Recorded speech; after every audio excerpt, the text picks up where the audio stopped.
Oui, shalom, shalom, balandi ya HP Media. To pesi bino so sombote partout bozolanda biso na ngonga oyo. Vraiment nzambe akumisama. Tozongisi matondi ba nzambe o asali biso ngolu ke tomona so mokola lelo. Vraiment tozongisa matondi ebele epa yankolo oyo andima kopesa vie pona racheter nos âmes. Vraiment gloire soit rendue à son nom et que son nom soit béni. Vraiment ndenge tozawana sango to information to makambo oyo ezoleka ezo circuler et j'espère que mutu nyonso aza au courant et puis ayebi famille ya mama Fallon ndenge ba kufeli mwana donc réaction eza na ngambo ya mama ya Fallon azo regretter comment c'est possible et puis sango ndenge ekomeli ye mwana bimaki bien mwana alaki bango très bien que mama nazokende église. J'espère que nakoumela nanga te nakozonga nanga noki na ke église nakoumela te nakozonga vraiment noki. Voilà, en tout cas une fois de plus merci yo olande biso mbala liboso kozanga te kosabone oyo eza chaîne na bino eza chaîne na biso ezo édifier biso jour et nuit. Partagez vraiment information parce que c'est vraiment déplorable ezo sala pasi ezo sala mawa nakotala mama ake prière mais asongi soso ndako te alaki mama na ye abota ye ke mama nazo zonga nanga noki nakoumela te wana mutu ake libela yango wana ndenge tolobaka chaque fois ke tosalaka keba na marche na biso tosala attention na marche na biso yo mutu nano ondimela yesu lokola mokonzi pe mobikisi te. Vraiment nzambe asunga biso nzambe asunga yo nzambe akamba yo po na vie oyo ndenge toza boye sans Christ vraiment nous ne sommes rien. Sans kokambama na molimo santo toza eloko pamba. Sans lisungi ya molimo santo tokosala eloko te.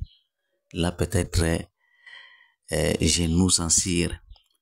Vraiment nzambe apesaka biso makasi yo mutu nano ndimela yesu te.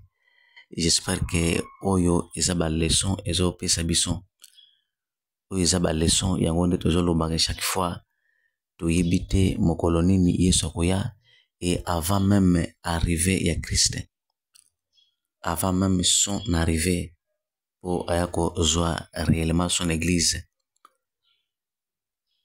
toyebaki lewa ezali ba mort subite ezali omona penaka no oza bien olamuki bien makambo tu eza bien obeli te obimi boye kobima nyonso obimi libela to oke libela yango wana tolobaka vraiment tomilengela toyebana kose positionner do position nini oza na position nini oza nango soki yesu aye lelo soki yesu abriske nga na yo lelo kaka na tongo oyo position nini akokotela biso nga na yo kolia ekosa biso te komela ekosa biso te kolata ekosa biso te kosala ba voyage kozala na ba voir to ndenge nini toboyi te wana eza biloko ezo nzoto asepelaka nango to eza biloko oyo po nzoto esurvivre wana meme koto ye moko nzambe azo reconnaître yango toyebi mais oyo eleki motuya kozala na nzambe kozala na yesu elongo kotambola na yesu elongo kotambosama elongo Molimo Santo atambusa biso. Soki Molimo Santo azotambusa biso nde place wana tokoloba ke Yesu aya lelo, aya lobi, aya n'importe quand. En tout cas toza na position ya bien. Yango wana vraiment tomilengela ndeko nanga, ma sœur, mon frère, ozolandanga papa, maman, tomilengela. Po mikolo eza tellement mauvais. Les jours sont très mauvais.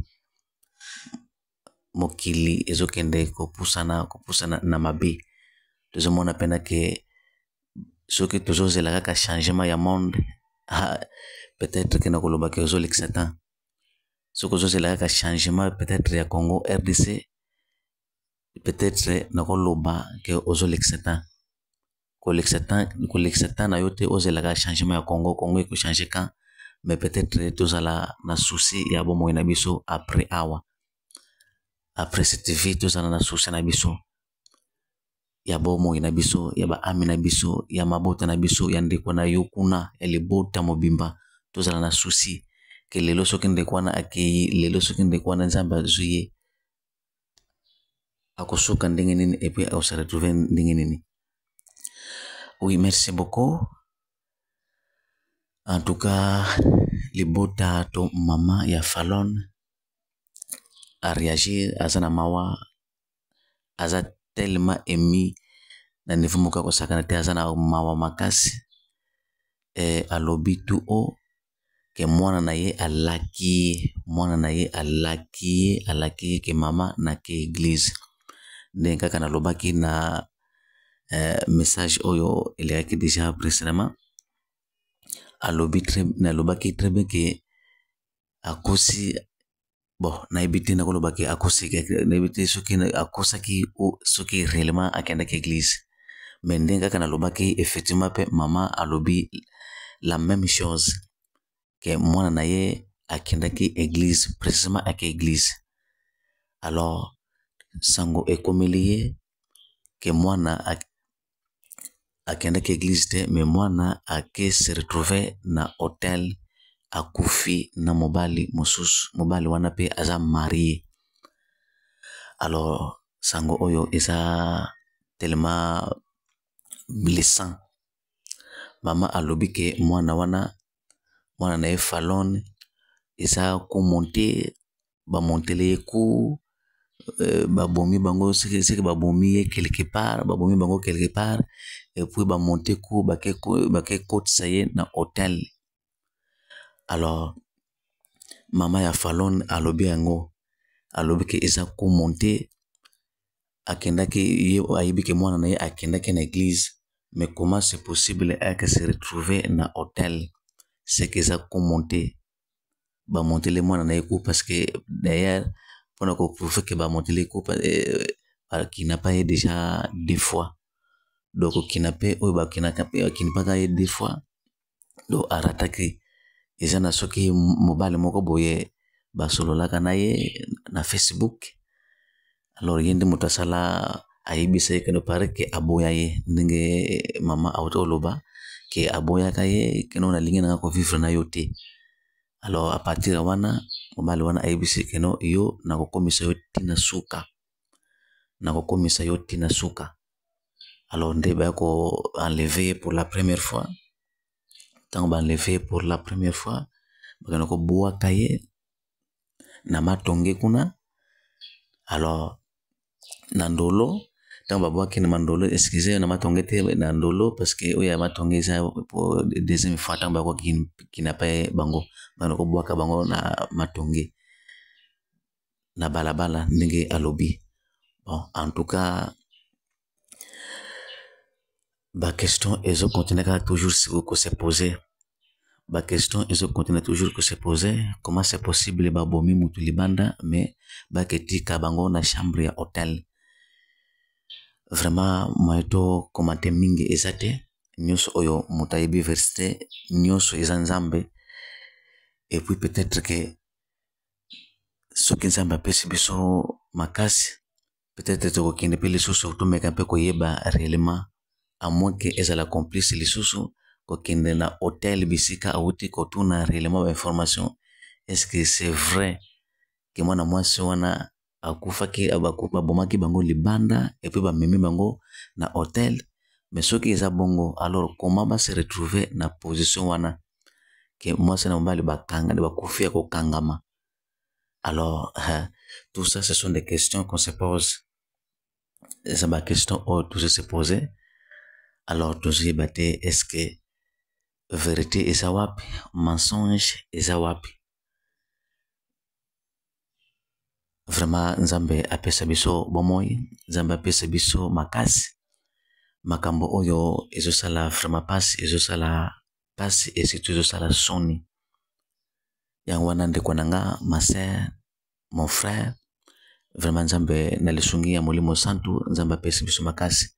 Voilà, ezalaki juste kaka pona ko s'éclaircir, ezalaki juste kaka pona kopesa kaka mwasango en résumé, oleke tokendaka mingi na ba 1000 et questions, que se poser ba question ebele.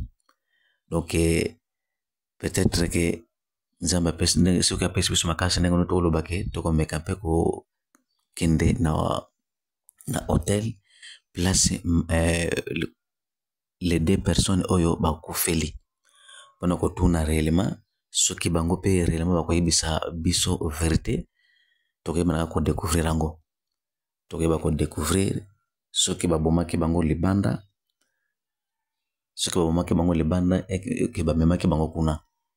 Parce que maman a défendre to alobi ke mwana na ye andimaki te ke ako kufela ba condition wana basali bongo eza kumonte bayokisa libota na ye soni, eza kumonte pona nini koyokisa mwana na ye soni boye, pona nini koyokisa bomo ya mama soni boye.